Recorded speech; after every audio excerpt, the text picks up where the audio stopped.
இப்போது புதிய அறிமுகம் ஆச்சி ஹோட்டல் சாம்பார் 50 கிராம் ரூபாய் 20 மட்டுமே. நாம் தமிழர் கட்சியுடைய ஒருங்கிணைப்பாளர் சீமான் சில வாரங்களுக்கு முன்னாடி பெரியாரை பத்தி அவதூறா பேசிட்டாரு அப்படின்னு சொல்லிட்டு தமிழ்நாடு முழுவதும் ஒரு 70க்கும் மேற்பட்ட வழக்குகள் போடப்பட்டிருந்தது. தொடர்ந்து பெரியாரிஸ்ட் சீமானுக்கு எதிராக பேசிக்கிட்டு இருந்தாங்க. கடந்த வாரம் என்ன சொல்லிட்டு இருந்தாங்கன்னா, சீமானோட வீடு நாங்க முற்றுகிட போறோம்னு அறிவிப்புலாம் கொடுத்துருந்தாங்க. இன்னைக்கு காலையில சீமான் வீட்டு முன்னாடி ஒரு பந்தல்லாம் அமைக்கப்பட்டு நாம் தமிழர் கட்சிக்காரங்க எல்லாரும் மைக்கெல்லாம் போட்டு பாட்டெல்லாம் பாடினது இல்லாம எல்லாம் உருட்டுக்கட்டை எல்லாம் எடுத்துட்டு வேற ரெடியா இருந்தாங்க. எதுக்கு இந்த உருட்டுக்கட்டை அப்படின்ட்டு சீமன் வைக்கிறப்ப ஏதாவது சமைக்கிறதுக்கு ஏதாவது நம்ம பசங்க எடுத்துட்டு வந்திருப்பாங்க, நம்ம பள்ளி எடுத்துட்டு வந்திருப்பாங்க, உருட்டுக்கட்டை எடுத்துட்டு வந்துருவாங்க. எல்லாரும் தெரியுது. உருட்டுக்கட்டை வச்சிருவங்க என்ன சொல்றாங்கன்னா, அவர்கள் என்ன ஆயத்தை அடிக்கிறார்களோ அதே ஆயத்தை தான் நாங்களும் எடுக்கணும்னு இருக்கோம். நாங்க துப்பாக்கி பயிற்சி எல்லாம் எடுத்திருக்காரு ப்ரோ. புலியை எதிர்த்து பன்னிக்குட்டிகள் வருதுன்னு பேசிட்டு இருந்தாங்க சீமான் வீட்டு முன்னாடி இருந்த சீமானுடைய தம்பிகள். இன்னொரு பக்கம் என்னன்னா, திருமுருகன், காந்தி, சுந்தரவல்லி போன்றவங்க எல்லாருமே சீமான் வீட்டை நோக்கி வந்துகிட்டு இருந்தாங்க. நடுவழியிலேயே காவல்துறை நிப்பாட்டி கைது பண்ணியிருக்காங்க. இன்னொரு பக்கம் திருமுருகன் காந்தி இவங்க எல்லாம் சீமானுடைய வீட்டை நோக்கி போறாங்க அப்படின்னும் போது, நாங்க திருமுருகன் காந்தியோடைய வீட்டை நோக்கி போறோம் அப்படின்னு சொல்லி நாம் தமிழர் சேர்ந்த ஒரு படை கிளம்பி போயிருக்கு. போன வாரமே சொல்லிட்டாங்களா? அதெல்லாம் சொல்லலையே. இவங்க முன்னறிவிப்போட போறாங்க. அவங்க எந்த வித அறிவிப்பு இல்லாம நாங்க உங்களை சர்ப்ரைஸா அட்டாக் பண்றோம், எங்க கத்துக்கிட்டாங்கன்னு தெரியல, ட்ரைனிங் எடுத்திருப்பாங்க போல இருக்கு அப்படின்னு சொல்லி வீட்டை தேடி தாக்குதல், திடீர் தாக்குதல், அண்ணன் புலி தாக்குதல்லாம் கேள்விப்படுறது, கொரில்லா தாக்குதலா இருக்கு. ஆமா, அப்படி போகும்போது என்ன ஆகி போச்சுன்னா, வீடு எங்க இருக்குன்னு தெரியல. அடையாறுல போய் நாங்க 1ஆவது தெரு, 2ஆவது தெரு, 3ஆவது தெரு தேடுறோம், வீடு கிடைக்கல. சரி பல்லாவரத்துல இருக்குன்றாங்களே, பல்லாவரத்துல போய் தேடுறோம், வீடு கிடைக்கல. எங்கேயுமே கிடைக்கல. கடைசியில தேனாம்பேட்டையில தான் அலுவலகம் இருக்கு அப்படின்னு சொல்லி அங்க போய் முற்றுகையிட்டு போராடி இருந்திருக்காங்க. அந்த அலுவலகம் போட்டு இருந்திருக்கு. அப்புறம் தான் திருமுருகன் காந்தி சொல்றாரு, அது எங்க அலுவலகமே கிடையாது, எங்க தோழர் ஒருத்தருடைய புக் ஷாப் அது, அங்க போய் நீங்க போராட்டம் போய் நின்றுருக்கீங்க. நாங்க முன்னாடியே தேதி குறிச்சு எல்லா அறிவிப்பையும் செஞ்சுட்டு தானே இங்க நிக்கிறோம். ஏன் உங்களுக்கு இந்த தைரியம் கூட இல்ல, திடீர்னு போய் எங்களை அட்டாக் பண்றீங்களா, இதுதான் உங்க தைரியமா அப்படின்னு சொல்லி சீமானை பத்தி கேள்வி கேட்கிறேன். சுப்பிரமணியம் படத்துல அந்த பூட்டு வீட்டு முடியும் சவுண்டு கொடுத்துட்டு வெளியே வா, அந்த ஒரு என்னன்னா அவங்களுக்கு அவங்க முகத்துல இருந்த கோவம் சீமான இப்படி சொல்லிட்டாங்கல்ல, அவங்க வீட்டை முற்றுகிட போறாங்களே அப்படின்றது தெரியல, இவர் வீட்டை கண்டுபிடிக்காம இன்னைக்கு காலையில இருந்து அலைய விட்டாங்கன்ற ஆதங்கம் தான் அவங்க மூஞ்சில அதிகமா தெரிஞ்சது. சீமான் அவரோட வீட்டு முன்னாடி பத்திரிகை சந்திப்பு நடத்தினாரு. அப்பயும் பெரியாரை பத்தி நிறைய விஷயங்கள் சொல்லியிருந்தாரு. தமிழையே ஆங்கில இதுல நீங்க எழுதலாம், இப்ப எல்லாரும் அப்படிதான் எழுதிக்கிட்டு இருக்காங்க பாருங்க அப்படின்னு போர்ட்லாம் காமிக்கிற மாதிரி சிக்னல் கொடுத்தாரு. அதே மாதிரி ஆங்கிலம் கத்துக்கோங்க, இப்படிலாம் நிறைய விஷயங்கள் பேசியிருக்காரு. அதான் நாங்க சொல்றோம். அதே மாதிரி ஆதாரம் கேட்கறாங்கல்ல, அதான் கூட்டுல வழக்கு போட்டுருக்காங்கல்ல, ஆதாரத்தை நாங்க கொடுக்குறோம் அப்படிங்கிறாரு. ஆனா குற்றச்சாட்டு வச்சாருன்னா ஆதாரங்களை கொடுக்கறதா நியாயமா இருக்கும். நீங்க வழக்கு போடுங்க, எல்லாத்துக்கும் ஆதாரம் அங்க கொடுக்குறாங்கன்னா எதுக்கு குற்றச்சாட்டு முதல்ல சொல்லணும்? அதான் திருமுருகன் காந்தி சொல்றாரு, நீங்க இந்த குற்றச்சாட்டை எங்க வச்சீங்க? பொதுவெளியில பத்திரிகையாளர் சந்திப்புல வச்சீங்க. ஆனா ஆதாரம் மட்டும் நீதிமன்றத்துக்கு போறீங்க? தைரியமான ஆளா இருந்து இங்கே நீங்க வெளியிடுங்க, அதுதானே சரியா இருக்கும் அப்படிங்கறதா அவங்களுடைய வாதமா இருக்கு. அது இன்னொன்னு என்ன சொல்றாங்க திருமுருகன் காந்தி, ஆதாரம் அவர் கொடுத்தாரா இல்ல பிஜேபி காரங்க எழுதின புத்தகத்துல இருக்கிறத எடுத்து கொடுக்க முடியாது. அவர்னால பெரியார் சொன்னது எங்கேயும் அவனால சொல்லவே முடியாது. ஏன்னா எல்லாத்தையும் எடுத்து நாங்களும் சரி பார்த்துருக்கோம், அந்த மாதிரி எங்கேயுமே பெரியார் சொல்லலன்ட்டு இவங்க தரப்பா இருக்கு. ஆனா சீமான் தரப்பு எங்கிட்ட ஆதாரம் எல்லாமே இருக்கு, ஆனா பத்திரமா நாங்க பூட்டு போட்டி வச்சிருக்கோம் பீரோக்குள்ளார, நீதிமன்றத்துல போய் கொடுப்போம் அப்படின்லாம் சொல்றாங்க. பட் பாப்போம் என்ன நடக்க போகுது அப்படின்னு. ஓகே, சீமான் மேல இன்னொரு வழக்கு, அதை யார் கொடுத்திருந்தாருன்னா ஐபிஎஸ் அதிகாரி வருண் கொடுத்திருந்தாரு. அவர் மேலையும் அவருடைய குடும்பத்தார் மேலையும் அவதூறுகளை அள்ளி வீசுறதாகவும் சாதிய ரீதியிலான அட்டாக் நடக்கிறதாகவும் அவர் ஒரு குற்றச்சாட்டை வச்சிருந்தாரு சீமான் மேல. அது மட்டும் இல்ல, நாம் தமிழர் கட்சியை சேர்ந்தவங்களையும் இணையதளங்கள்ல எங்களுக்கு எதிராக இந்த வன்மத்தை பரப்புறதுக்காக தூண்டி விடுறாரு சீமான் அப்படின்னு சொல்லி அந்த குற்றச்சாட்டுகள்லாம் வச்சிருந்தாரு. அந்த வழக்கு திருச்சியில விசாரணையில் இருந்துச்சு, திருச்சி குற்றவியல் நீதிமன்றத்துல. அவங்க என்ன சொல்லியிருக்காங்கன்னா, பிப்ரவரி 19 சீமான் நேர்ல ஆஜராகி இது குறித்து விளக்கம் அளிக்கணும் அப்படின்னு சொல்லியிருந்தாங்க. நேர்ல ஆஜர் விளக்கம் கேட்டிருந்தாரு சீமான், அதெல்லாம் முடியாது, நேர்ல ஆஜராகன்னு சொல்லியிருக்காங்க. ஏன்னா ஏற்கனவே சீமான் சமரசம் என்கிட்ட பேச முயற்சித்தாரு, பொதுவெளியில திட்டுறாரு, ஆனா தனிப்பட்ட முறையில தொழிலதில் வச்சு சமரசம் மேற்கொண்டாருன்னு சொல்லிட்டு வருண் ஐபிஎஸ் குற்றச்சாட்டுலாம் வச்சிருந்தாரு. அதுக்கு சீமான் மறுப்பெல்லாம் தெரிவிச்சிருந்தாங்க. இதுவும் நீதிமன்றத்துல போய் சொல்லுவாரு, ஆமா உங்ககிட்ட ஆதாரம் இருக்குல்ல, நீதிமன்றத்துல காட்டுங்க அப்படின்னு இதுவும் நீதிமன்றத்துக்கு. அதே மாதிரி திமுக அமைப்பு செயலாளர் RS பாரதி, நாம் தமிழர் கட்சி அந்த பேரே ஓகே, நாங்க ஏதோ அமைதியா இருக்கனாலதான் இருக்கு, இல்லாட்டி அந்த பேரே கட்சிக்கு இருக்காங்கிற மாதிரி விமர்சனம் பண்ணிருக்காரு. அதுக்கு சீமான் என்ன சொல்றாரு அப்படின்னா, இது நாம் தமிழருங்கிறது பேர் எங்க உரிமை கிடையாதா, நான் ஏதோ சீப்பா ஆயத்தி நாட்டை போய் கேட்டு வாங்கின மாதிரி வந்து சொல்லிக்கிட்டு இருக்காங்க, அப்படிலாம் கிடையாது அப்படின்னு சொல்லிட்டு அவரும் சொல்றாரு. முதல்ல சீமான் வந்து டாக் ஆஃப் த டவுன் வந்து இருந்துகிட்டு இருக்காரு. ஒரு பக்கம் ஈரோடு கிழக்கு இடைத்தேர்தலில் சீதா லட்சுமி நாம் தமிழர் கட்சி வேட்பாளர் வந்து வாக்கு சேகரிக்கிறாங்க, வாக்கு சேகரிக்க விடவே மாட்டேங்கிறாங்க அப்படின்லாம் வச்சுக்கிட்டே இருக்காங்க. அவன் கடைசியில என்ன சொல்ல வாய்ப்பு இருக்குன்னா, நீ மக்கள்கிட்ட போய் வாக்கு சேகரிக்க விடவே இல்லைங்க அதுதான் சொல்லுவாங்க.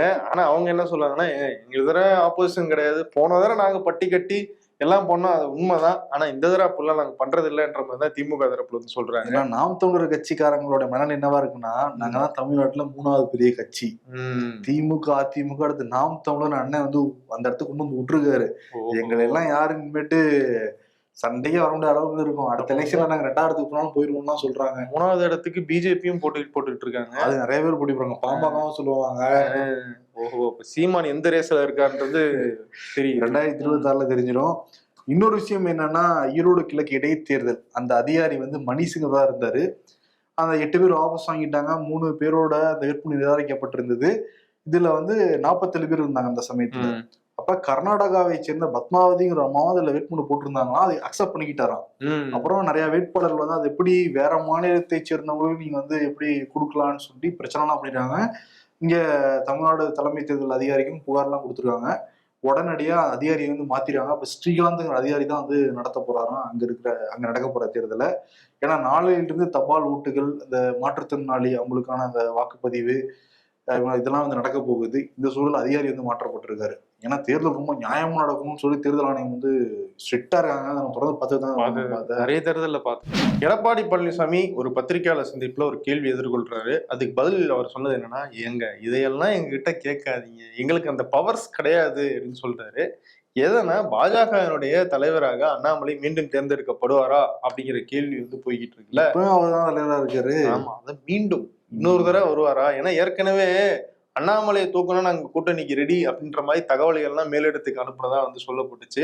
அப்படி இருக்கும்போது ஒருவேளை அண்ணாமலை மாறினா, நீ இல்ல நீங்க ப்ரெஷர் பண்ணி மாத்தினீங்கன்னா அதுக்கான வாய்ப்பு இருக்கா அப்படின்னு வந்து அவர் கேக்குறாரு. அப்ப அதுக்கான பவர்ஸ் எல்லாம் எங்க கிட்ட கிடையாதுங்க. அண்ணாமலையை மாத்துறதுக்கான பவர்ஸ் மட்டும் கிடையாதுங்க. அவன் அது மட்டும் கிடையாது. ஆனா அதே நேரம் என்ன சொல்றாரு, தேர்தல் கூட்டணி அப்படிங்கிறது தேர்தல் நேரத்தை தான் நாங்க முடிவெடுப்போம். தேர்தல் முடிஞ்சதுக்கு அப்புறம் நாங்க கூட்டணியில இருந்து பிரிஞ்சுட்டு அவன் வேலையை பார்க்க ஆரம்பிச்சிருவோம். சோ அதனால நீங்க அதை பத்தில இப்ப பேசாதீங்க. ஒரு தேர்தல் நேரத்துல முடிவெடுக்க போறதா பொதுச் செயலாளர் எடப்பாடி பழனிசாமி சொல்றாரு. ஆனா முன்னாள் சபாநாயகர் முன்னாள் அமைச்சர் ஜெயக்குமார் என்ன சொல்றாருன்னா, 2026 எலெக்ஷன்ல பாஜக கூட்டணி கிடையாது கிடையாது கிடையாது அப்படின்னு அவர் அடிச்சு பேசிட்டு ஆளுக்கு ஒண்ணு பேசிட்டு இருக்காங்க. இன்னொரு சாஃப்ட் கார்னரா இருக்காங்கன்னு தெரியுது. அந்த பேட்டியில இன்னொன்னு என்ன சொல்றாரு எடப்பாடி பழனிசாமி, நாங்க கூட்டணியில கிடையாது, திமுக தான் மறைமுக கூட்டணி இருக்கு, நாங்க ஆரம்பத்துல இருந்து நாங்க சொல்லிக்கிட்டு இருக்கோம். பாருங்க, இவங்க இருக்கிறது இந்தியா கூட்டணி. ஆனா அவருடைய அப்பாவுக்கு நாணயம் வெளியிட கூட்டு வந்தது மத்திய அமைச்சர்ல இருந்து கூட்டுறாங்க. ஏன் இந்தியா கூட்டணி தலைவர் கூட்டு வந்துருக்க வேண்டியதானே அப்படின்னு கேள்வி வைக்கிறாரு. தேசிய கட்சியினுடைய தலைவரை மாத்துற அளவுக்கான பவர் எங்க கிட்ட கிடையாது, திமுக கிட்ட வேணா இருக்கலாம் அப்படின்றாரு எடப்பாடி பழனிசாமி. இன்னொரு விஷயம் என்னன்னா, தொடர்ந்து வந்து ஒரு அறிக்கை முதல் வந்து போய்கிட்டு இருக்கு திமுக அதிமுகவுக்கும். ஏன்னா இங்க நிதி மேலாண்மை முறையா செய்யவே இல்லைங்கிறது எடப்பாடி பழனிசாமி குற்றச்சாட்டு. அதுக்கு நிதியமைச்சர் தங்கம் தென்னரசு பதிலெல்லாம் கொடுத்திருந்தாரு. இப்ப அறிக்கையில திருப்பி வந்து பதில் சொல்லியிருக்காரு எடப்பாடி பழனிசாமி. முதல்ல எங்களுக்கு கிளாஸ் எடுக்கிறத விடுங்க அமைச்சர், தமிழ்நாடு கடன் சுமைகள் அதிகமாயிட்டு தான் இருக்கு. சுதந்திரம் அடைஞ்சு இவ்வளவு ஆண்டுகள்ல 2021 வரைக்கும் 73 ஆண்டுகள் வாங்கப்பட்ட கடனை விட கடந்த 4 ஆண்டுகளா நீங்க வாங்கின கடன் ரொம்ப ரொம்ப அதிகம். நாங்க ஆட்சியில் இருந்தப்ப மாநில உற்பத்தியில 25% அளவு தான் கடன் இருந்தது, கட்டுக்குள்ள இருந்தது. இப்ப 26% ஆயிடுச்சு அப்படின்னு வந்து நிறைய தரவுகளோட கேள்வி எழுப்பியிருக்காரு. இன்னைக்கு முதலமைச்சர் மு க ஸ்டாலின் சிவகங்கையில ஆய்வுக்கு போனவர் அங்கிருந்து பதில் சொல்லியிருக்காரு. ஆமா, அதாவது அமாவாசை எப்போ வருது அப்படின்னு சொல்லி இருட்டுக்குள்ள உட்காந்து எண்ணிக்கிட்டு இருக்காரு இந்த ஆட்சியை மாத்துறதுக்காக. அதெல்லாம் நடக்கவே நடக்காது, அவர் தப்பு கணக்கா போட்டுக்கிட்டு இருக்காரு. எல்லா டேட்டாவும் நாங்க சொல்லிட்டோம் வெளிப்படையா, இருந்தாலும் அதையே தவறா வந்து திரும்பி திரும்பி சொல்றதுனால என்ன பயன் இருக்க போகுது அப்படிங்கிற மாதிரி முதலமைச்சர் ஸ்டாலின் கேட்கிறாரு. உங்க ஆட்சியில நீங்க போட்ட கணக்கெல்லாம் எங்களுக்கு நல்லாவே தெரியும், நீங்க எவ்வளவு தூரம் வந்து நிதி நிலைமையை மோசமாக்கி இருந்தீங்க, நாங்க அதுக்கப்புறமா எப்படி மாத்தி வச்சிருக்கோம் அப்படிங்கிறதான் தெரியும். அதனால நீங்க அமாவாசையை எண்ணிட்டு உட்காந்துருங்க, மற்றபடி இந்த மாதிரி தவறான அறிக்கையெல்லாம் வெளியிடாதீங்க அப்படின்னு சொல்லி முதலமைச்சர் ஸ்டாலின் பேசியிருக்காரு. வருவாய் பற்றாக்குறை தமிழ்நாடு கவர்மெண்ட்ல இருக்குங்கிறது நம்மளால புரிஞ்சுக்க முடியுது. ஏன்னா நிறைய அமைச்சர் பெருமக்களே வந்து காசு இல்ல அப்படின்லாம் வந்து ஆமா, பேசினாங்க. பொங்கலுக்கு 1000 ரூபாய் கொடுக்கறதுக்கு காசு இல்லைன்னு காசு இல்ல, ஏன்னா துரைமுருகனே அந்த எலெக்ஷன் வரப்பதான் கொடுப்போம்னு சொல்லிட்டு தமிழ்நாடு சட்டமன்றத்துல அவர் சொல்லிக்கிட்டு இருந்தாரு. எனக்கு என்னன்னா, இந்த 2021 திமுக ஆட்சி அமைச்ச உடனே நோபல் பரிசு பெற்ற பொருளாதார அறிஞர் சொல்லிட்டு 5 பேரெல்லாம் நியமிச்சிருந்தாங்க. அவங்க ஆலோசனை கொடுக்கலையா? நீங்க அப்படி கேட்டீங்கன்னா நாங்க என்ன சொல்லிடுறோம், மத்திய அரசு காசு கொடுக்கலன்றோம். ஒரே சிம்பிள் அப்படி முடிச்சிடும். ஆளுநர் RN ரவிக்கும் தமிழ்நாடு அரசுக்கும் எப்பயுமே வாய்க்காத தகராறு இருந்துகிட்டே இருக்கும். தமிழ்நாடு அரசு உச்சநீதிமன்றத்திலாம் போய் வழக்கு போட்டாங்க. இவர் எங்களுடைய கோப்புகளுக்கெல்லாம் கையெழுத்து போட மாட்டாரு, நிலுவையில வச்சிடறாரு அப்படின்னு சொல்லி அப்பெல்லாம் வந்து கண்டிச்சிருக்காங்க உச்சநீதிமன்றம். இப்போ என்னன்னா, அதே மாதிரி ஒரு வழக்கு உச்சநீதிமன்றம் இன்னைக்கு வந்து ஒரு முடிவெடுக்க போறதா சொல்லியிருக்காங்க. இது வந்து இந்த பல்கலைக்கழகங்களுடைய துணைவேந்தர் நியமனத்துல UGC சேர்ந்த ஒரு உறுப்பினரையும் அந்த தேர்தல் குழுல வந்து சேர்க்கணும் அப்படின்னு சொல்லி ஆளுநர் வலியுறுத்திக்கிட்டு இருக்காரு. அது வந்து எங்களுடைய சுய ஆட்சிக்கு எதிரானதுன்னு சொல்லி தமிழ்நாடு அரசு தரப்புல ஒரு வழக்கு போடப்பட்டுச்சு. அதன் மேல இன்னைக்கு வந்து உச்சநீதிமன்றம் ஒரு முடிவெடுக்க போறதா சொல்லியிருக்காங்க. ஏன்னா ஆளுநர் தொடர்ந்து இப்படி கிடப்புல போடுறதும் இந்த மாதிரியான குழுக்கள் அமைக்கிறதுலையும் வந்து தாமதப்படுத்திக்கிட்டே இருக்காருன்னு சொல்லி கடந்த வாரமே உச்சநீதிமன்றம் கண்டனம் சொல்லியிருந்தாங்க. இந்த ஒரு வாரத்துக்குள்ள மத்திய அரசு ஒரு முடிவை வந்து சொல்லலை அப்படின்னோம்னா நாங்களே ஒரு முடிவு எடுத்துருவோம்னு சொல்லி எச்சரிச்சிருந்தாங்க. ஸோ அந்த முடிவு இன்னைக்கு வரதுக்கான வாய்ப்பு இருக்குன்னு நமக்கு தெரியுது. ஓகே, நாளைக்கு அப்டேட் பண்ணுவோம். அதே மாதிரி நேற்று ஆளுநர் மாளிகையில ஒரே பாரதம் உன்னத பாரதம்ங்கிற நிகழ்ச்சி வந்து நடந்தது. ஓகே, அதுல கலந்துகிட்ட தமிழ்நாடு கவர்னர் RN ரவி என்ன பேசியிருக்காருன்னா, தமிழ்நாட்டுல வந்து பெண்களுக்கு வந்து பாதுகாப்பு இருக்கிற ஒரு மாநிலம். அதுலதான் வடகிழக்குல இருந்து நிறைய பெண்கள் இங்க வந்து படிக்க வர்றாங்க, அவங்க பெற்றோர்கள் வந்து அனுப்பி விடுறாங்க. இங்க தமிழ்நாடு வந்து வந்தவாரை வாழ வைத்து விருந்தோம்பல்ல ரொம்ப சிறப்பான ஒரு மாநிலம்லாம் வந்து பேசியிருக்காரு. நல்லா கேட்டீங்களா? அப்படிதான் பேசினாரா? நல்லா கேட்டாங்க, எல்லாம் அப்படிதாங்க பேசியிருக்காரு. ஆச்சரியமா இருக்கு. போன மாசம் வரைக்கும் அப்படிலாம் பேசிட்டு பாதுகாப்பு இல்ல, சட்ட ஒழுங்கு சரியில்லை அதெல்லாம் பேசிட்டு திடீர்னு இப்படி பேசியிருக்காரு. பாருங்க, வடகிழக்குல இருந்து இங்க வராங்களாம். புரியுது அவருக்கு வடகிழக்குல நிலமெல்லாம் சரியில்லை. ஐ மீன் பாஜக ஆட்சி அங்க சரியில்லைன்னு சொல்றாருன்னு தெரியல. இங்க பாதுகாப்பு இருக்கு, விருந்தோம்பெல்லாம் சிறப்பா இருக்குன்னு சொல்லியிருக்காரு. காரணம் என்னன்னா, நம்ம இங்க டீ பார்ட்டிக்கே பட்ஜெட் எல்லாம் ஒத்துக்கிறாங்களே, ஆமா, பல கோடி ரூபாய் எல்லாம் ஒத்துக்கிறாங்க. அதனால விருந்தோம்பல் நீங்க சிறப்பா இருக்குங்கிறத ஒத்துக்கிட்டாரு அவரு. இன்னொரு பக்கம் அண்ணா பல்கலைக்கழக விவகாரம், அதுல ஞானசேகரங்கிற நபர் வந்து இந்த பாலியல் தொந்தரவு கொடுத்ததுனால கைது செய்யப்பட்டு சிறை அடைக்கப்பட்டாரு. இப்ப 7 நாட்கள் நீதிமன்ற காவல்ல இருந்து காவல்துறை விசாரிச்சுக்கிட்டு இருக்காங்க. இந்த சூழல அவருக்கு வந்து வலிப்பு வந்திருக்கான். வந்து இங்க ஸ்டான்லி மருத்துவமனையில சிகிச்சை எடுத்துக்கிட்டு இருக்காரு. ஓகே, விசாரணை தீவிரப்படுத்த வேண்டும். இந்த ஞானசேகரன் வழக்கு அப்படின்னு நம்ம பேசும்போது இன்னொரு வீடியோ வந்து கொஞ்சம் பரப்பப்பட்டு இருந்துச்சு. என்னன்னா, ஒரு புத்தக வெளியீட்டு விழாவில் சபாநாயகர் அப்பாவு பேசுறாரு. அப்ப பேசும்போது தம்பி ஞானசேகரன் வழக்கு அப்படின்ற மாதிரி பேசிடுறாரு. அந்த தம்பின்னு ஒரு குற்றவாளியை போய் பேசுறாரு, எப்படி ஒரு சபாநாயகருக்கு இது அழகா அப்படின்ற மாதிரி நிறைய எடுத்து அடிச்சுட்டு இருந்தாங்க. ஆக்சுவலி அந்த ஃபங்க்ஷனுக்கு நம்மளும் போயிருந்தோம். நம்ம நண்பருடைய புத்தக வெளியீட்டு விழா தான் அது. அங்க வந்து நடந்ததே வேற. அங்க ஞானசேகரன்ற பேர்ல இருந்த வேற ஒருத்தர் அவர் சபாநாயகருக்கு வாழ்த்து சொல்லி ஒரு சால்வையெல்லாம் போத்திட்டு போனாரு. அப்பயே அவர் சொல்லியிருந்தாரு, பாருங்க இந்த மாதிரி சிச்சுவேஷன்ல ஞானசேகரன் ஒருத்தர் வந்து எனக்கு போற சால்வை போடுறாரு, இதையே வெளியே வேற மாதிரி பேசுவாங்க அப்படின்னு சொல்லிட்டு அந்த அர்த்தத்துல அவர் பேசிட்டு இருக்கும்போது தம்பின்ற வார்த்தையே தெரியாம வந்துருச்சு. அதை அவர் இன்டென்ஷனலா பேசல அப்படிங்கிறது அங்க இருந்த எல்லாருக்குமே தெரிஞ்சது. அந்த நிகழ்ச்சியினுடைய தொகுப்பாளரே சொன்னாரு, இவர் வந்து அப்படி அந்த அர்த்தத்துல பேசலன்னு உங்களுக்கு தெரியும், ஆனா இது நீங்க வெளியே போடும் போது தவறா போய் கன்வே ஆயிரும், அதனால பார்த்து போடுங்கன்னு சொல்லி தொகுப்பாளரே சொன்னாரு. அவர் எதிர்பார்த்த மாதிரியே வந்து வேற மாதிரி கன்வே ஆயிரும். அது என்ன புத்தக வெளியீட்டு விழானா, நம்ம இம்பர்ஃபெக்ட் ஷோல டெல்லியில இருந்து நம்ம நேயர்களுக்காக சிறப்பா பண்ண வர நிரஞ்சன் அவர் எழுதிய இந்தியா வென்றது புத்தக வெளியீட்டு விழால தான் அப்பா வந்து கலந்துக்கிட்டாரு. அந்த ஃபங்க்ஷன் தான் பேசினாரு. கிட்டத்தட்ட எல்லா மீடியாஸும் அப்ப அங்கதான் இருந்தாங்க. அந்த புத்தக வெளியீட்டு விழா நடந்தது பிரஸ் கிளப்ல தான். அப்படிலாம் பேசியிருந்தா அப்பவே இது நடந்து முடிஞ்சு கிட்டத்தட்ட 1.5 வாரம் ஆச்சுன்னு நினைக்கிறோம். ஆமா, திடீர்னு பிறகு வீடியோ போயிட்டு இருக்கு, வீடியோ வந்து பரப்பிக்கிட்டு இருக்காங்க. மாட்டினுடைய கோமியம், சாணம் இதெல்லாம் வந்து மருத்துவ குணங்கள் இருக்கு அப்படின்னு சொல்லி IIT தலைவர் காமகோடி பேசியிருந்தாரு. அதுக்கப்புறமா அவருக்கு ஆதரவா பாஜகவினருக்கெல்லாம் பேச ஆரம்பிச்சாங்க. அதுல தமிழிசை சவுந்தரராஜன் சொல்லியிருந்தாங்க, அதுல வந்து நிறைய நுண்ணுயிர்கள் இருக்கு, அது வந்து ஆயுர்வேதத்துல மருந்தா பயன்படுத்தப்படுது, ஏன் மாட்டினுடைய மாமிசம் சாப்பிடுறாங்க, மாட்டினுடைய கோமியத்தை குடிக்க மாட்டாங்களா அப்படின்ற மாதிரி எல்லாம் தமிழிசை சவுந்தரராஜன் கேட்டிருந்தாங்க. அமிர்த நீர் வேற குறிப்பிட்டு இருந்தாங்க. இத்தனைக்கும் அவங்க ஒரு அலோபதி டாக்டரே வந்து இப்படி சயின்டிபிக்கலி ப்ரூவ் பண்ணாத விஷயத்த பேசலாமா அப்படின்னு சொல்லி செல்வ பிறந்தையை கேட்டிருக்காரு. மாட்டினுடைய மாமிசத்துக்கும் மாட்டினுடைய கழிவுக்கும் உங்களுக்கு வித்தியாசம் தெரியாதா அப்படின்னு சொல்லி அவர் கேள்வி கேட்டிருக்காரு. ஓகே, இது ஒரு பெரிய பிரச்சனையா போய்கிட்டே இருக்கே. பொங்கல் பண்டிகையில் ஆரம்பிச்ச பிரச்சனை இன்னும் போயிட்டு இருக்கு. இது எப்பயுமே டிபேட்டபிளான விஷயமா தான் இருந்துகிட்டு இருக்கு. அடுத்து குடியரசு தினமே வரப்போகுது. இதை பத்தி எல்லாம் பேசிக்கிட்டு இருக்கப்ப முதுமலை காட்டுல யானைகள் காப்பகம்லாம் அங்க வந்து இருக்கு. யானைகள் எல்லாம் சுற்றிலாம் தெரியும், அங்க இருக்கிறதெல்லாம் சாப்பிட்டு வந்து வாழும். அதுல ஒரு வீடியோ வந்து நம்ம நிருபர் அங்க இருந்து பகிர்ந்து இருந்தார். ரொம்ப அதிர்ச்சிகரமா இருந்துச்சு. ஒரு குட்டி யானை வந்து அங்க இருக்கிற பீர் பாட்டில் எடுத்துட்டு விளையாடிக்கிட்டு இருக்கு. ரொம்ப சின்ன யானை அது. இப்போ நிறைய பேர் சுற்றுலா இடங்களுக்கு போனாங்கன்னா அங்கே போய் பீரை வந்து குடிக்கிறது, அங்கேயே பாட்டில் தூக்கி போடுறது, உடைக்கிறது, இல்லை இந்த பீரை பாட்டில் அப்படியே அங்கே போட்டு வர்றதுனால அங்கே இருக்கிற வனவிலங்குகள்லாம் தெரியுமா அது இன்கேஸ் உடஞ்சி அது காலில் ஏறிச்சுன்னா அது ஆடுறதுக்கே பல நாட்கள் ஆகும்லாம் வந்து சொல்றாங்க. காலில் ஏறினாலே உயிரிழந்த யானைகள்லாம் இருக்கு, எவ்வளோ இருக்கு. கொஞ்சமா சமூக பொறுப்பு இருக்கணும் இந்த மாதிரி பல குடிகாரர்களுக்கு. இங்கேதான் குடிச்சு கெடுக்குறாங்கன்னா அங்க போய் குடிச்சு காட்டுல இருக்கிற வன உயிருக்கும் ஆபத்து விளைவிக்கிற போக ஏத்துக்கவே முடியாது தானே. யானை டாக்டர்னு ஒரு கதை ஒண்ணு இருக்கும், ஜெயமோகன் சார் எழுதுனது, அட்டகாசமான கதை. கிட்டத்தட்ட இதே மாதிரிதான் வரும் உங்களுக்கு அந்த கதை. அந்த கதையை படிக்கிற யாருமே இப்படி பண்ண மாட்டாங்க. இந்த அளவுக்கு ஒரு முக்கியமான கதை, காமன் சென்ஸ் இருக்கு, யாருமே பண்ண மாட்டாங்க. பட் இதெல்லாம் ரொம்ப கொடூரமா போயிட்டு ரொம்ப அதிகமாகிட்டு இருக்கு. ஊட்டியில கொடைக்கானல்லாம் பாக்குறப்ப இந்த லாங் லீவ் வந்தது இல்ல, ஃபுல்லா டிராபிக் ஜாம். அங்க குடும்பத்தோட போறவங்க நிறைய பேர் பேச்சுலர்ஸா போறது. இன்னொன்னு இப்ப இந்த என்ன பாய்ஸ் ஒரு படம் வந்துச்சு, Kumbalangi nights Manjummel boys sorry. அதுல பாத்தீங்கன்னா கொடைக்கானல் போய் ஃபுல்லா வந்து குடிச்சு குத்துடிக்கிறதா இருந்தது, தூக்கி போடுறது. அதெல்லாம் பாக்குற பல இளைஞர்கள் என்ன பண்ணுவாங்க, அது நம்ம எதுவும் வைப் பண்ணலாம் அப்படின்னு தான் நடப்பாங்க. இன்னும் கேரளா பத்தி சொல்றப்ப இந்த கேரளால ஒரு பையன் 12வது படிக்கிற பையன், அதாவது அந்த வீடியோ நீங்க பாத்தீங்களான்னு தெரியல, ஷாக் ஆயிடுச்சுங்க எனக்கு. 11வது படிக்கிற அரசு பள்ளி மாணவன் வந்து அவன் போன் எடுத்துட்டு வந்திருக்கான் ஸ்கூலுக்கு. அது அந்த பிரின்சிபல் வாங்கி போனை வச்சுட்டாரு. இப்போ அந்த பிரின்சிபலை போய் மிரட்டுறான், இந்த போனை கொடுக்கலன்னா நீ ஸ்கூலை விட்டு வெளியே வரும்போது கண்டிப்பா நான் கொல்லுவேன் அப்படின்னு சொல்லி மிரட்டுறான். அவர் பிரின்சிபல் நல்ல வந்து திடகாத்திரமா ஜிம்பாடிமா தான் இருக்காரு, ஆனா அவர் பேசுறது பார்த்தா அப்படி ஷாக் ஆகி நிக்கிறாரு, அதிர்ச்சியில் இருக்காரு அவரு. அவன் வந்து டேபிள தட்டுறான், இப்படிங்கிறான் யாரோ வீடு எடுத்துட்டு பார்த்து வரப்போறான். அப்புறம் என்ன நடந்துச்சுன்னு தெரியல. இந்த அளவுக்கு வந்து ஒரு ஷாக்கிங்கா இருக்கு. ஏன்னா ஸ்கூல் பசங்க நம்ம காலத்துல எப்படி இருந்தோம், நம்ம காலத்துலயே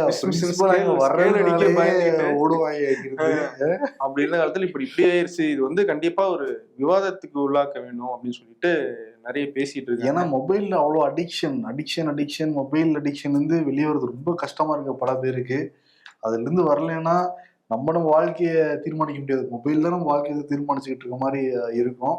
ஒரு பக்கம் என்னன்னா பீகார்ல ஒரு வித்தியாசமான வழக்கு ராகுல் காந்தி மேல போட்டிருக்காரு. அங்க இருக்கிற கீழமை நீதிமன்றத்துல 250 ரூபா 5 லிட்டர் பால் வீணாயிடுச்சு ராகுல் காந்தினால அப்படின்னு. என்னன்னா ராகுல் காந்தி வந்து RSS பத்தியும் பாஜக பத்தியும் பேசிக்கிட்டு இருந்தாரா அவரு.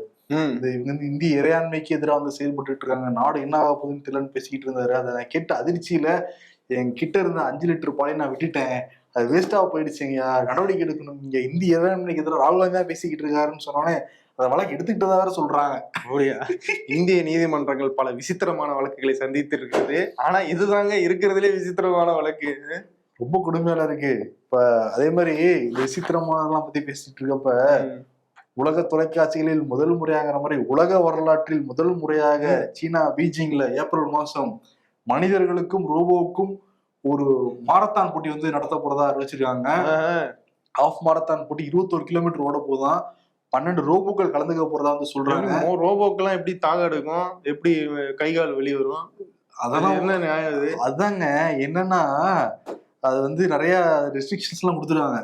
அதிகபட்சம் வந்து 6 அடி வரைக்கும் வந்து இருக்கலாம், அது மனுஷ ரூபத்துல இருக்கணும், 2 கால் வந்து இருக்கணும், அதுக்கு அந்த காலோட ஹைட்டுமே வந்து 1.5 அடி வந்து இருக்கணும். இந்த மாதிரி நிறைய ரிலேஷன்ஸ் எல்லாம் வந்து கொடுத்துருக்காங்க. அதுல 12,000 மனிதர்களும் 12 ரோபோ வந்து கலந்துக்க போறதா சொல்றாங்க. நிறைய நிறுவனங்கள் வந்து கலந்து அந்த இதுல காம்படிஷனுக்கு பேர் கொடுத்துக்கிட்டு இருக்காங்களாம், ரோபோ உருவாக்குற நிறுவனங்கள். இது வந்து அடுத்த தளத்துக்கு போயிருக்கு நம்ம எதிர்பார்க்கலாம். மனிதர்கள் தான் ரோபோ உருவாக்குறாங்க, இப்ப அந்த மனிதர்களே ரோபோவை பீட் பண்றாங்களா அப்படிங்கறதுதான். அது என்னன்னா உங்களுக்கு 21 கிலோமீட்டர் நடுவில் வேணும்னா பேட்டரி வந்து மாத்திக்கலாமா, அதுவே ஓடுறதுனால ஓடலாமா, அந்த ரோபோல நீங்க வந்து ரிமோட் கண்ட்ரோல் வச்சு ஓட வைக்கிறதுனால ஓட வைக்கலாம்லாம் நிறைய ரெகுலேஷன்ஸ் எல்லாம் வச்சிருக்காங்க. ஆனா என்னன்னா எதை ஒன்னையும் மனுஷன் கட்டுப்படுத்த முடியலையோ அதை உருவாக்கவே கூடாது. அது கண்ட்ரோலை மீறி போயிடுச்சுன்னா ஒன்னும் பண்ண முடியாது. அதான் வந்து ஸ்டீஃபன் ஹாக்கிங் சொல்லிட்டு நிறைய ஆராய்ச்சியாளர்லாம் சொல்றாங்க. ஓகே, நடக்காம போற வேகத்தை பார்த்தா அடுத்து ஒலிம்பிக்ல கொண்டு வந்துருவாங்க போல இருக்கு. ஒலிம்பிக் அது ஓட பார்த்தா மனுஷங்க எல்லாத்தையும் அது வந்து அடிமையாக்கணும் போலதான் தெரியுது. ஏன்னா ஏஐ டெக்னாலஜி கண்ட்ரோல் பண்ண முடியாத அளவுக்கு எங்கேயோ போய்கிட்டே இருக்குன்னு தான் வந்து சொல்றாங்க. ஓகே,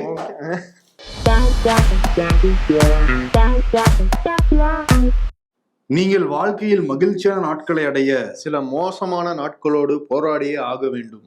அன்பனை நாம் எடுக்கும் போட்டோ, அவன் நம்மை எடுக்கும் போட்டோ, இது எல்லாருமே அது வந்து அனுபவிச்சிருப்பாங்க. பில்லா அஜித் மாதிரி நம்ம எடுப்போம், பட் நம்மளே அவங்க எடுக்கிறப்ப நீங்க வித்தியாசமா இப்படி எடுத்த இருக்கு. ஒரு போட்டோ இருக்கு. நீங்க எடுத்த போட்டோ இருக்கு.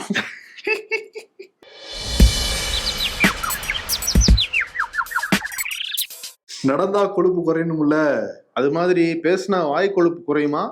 டவுட்டு கேக்குறாங்க. என்னடா இப்படி வளைச்சு கட்டி சாப்பிடுற? மனசுக்கு பிடிச்ச வேலையை செய்ய சொல்றாங்கன்னு, எனக்கு இதான் பிடிச்சிருக்கு, எல்லாம் ஒரு பேஷனுக்காக தான். அரசியல்ல இதெல்லாம் சாதாரணமாப்பா. விருது யாருக்கு கொடுக்கலாம்? விருது யாருக்கு கொடுக்கலாம்? சீமானுக்கு வந்து கொடுக்கலாம். ஆனா அந்த பிரச்சனை ஆரம்பத்திலேயே நம்ம வந்து கொடுத்துருவோம். ஆமா. இப்ப புது பஞ்சாயத்துன்னு பாக்குறப்ப தமிழ்நாடு கவர்மெண்ட் அதிகமா எங்காச்சும் கடன் வாங்கல, உங்காச்சும் கடன் வாங்கியிருக்கு, நீங்க தான் அதிகமா கடன் வச்சுட்டு போயிட்டீங்க சொல்ல மாறி மாதிரி திமுகவும் அதிமுகவும் வந்து அடிச்சுக்கிறாங்க. ஆமா. தப்பு தாளங்களா இருக்கு, தப்பு கண்டுபிடிக்கிறாங்க. அதனால தப்பு தாளம்ங்கிறது வந்து ஸ்டாலினுக்கும் எதிர்கட்சி தலைவர் எடப்பாடி பழனிசாமிக்கு வந்து கொடுத்துருவோம். ஓகே, விடைபெறுகிறோம். நன்றி. இப்போது புதிய அறிமுகம் ஆச்சி ஹோட்டல் சாம்பார் 50 கிராம் ரூபாய் 20 மட்டுமே.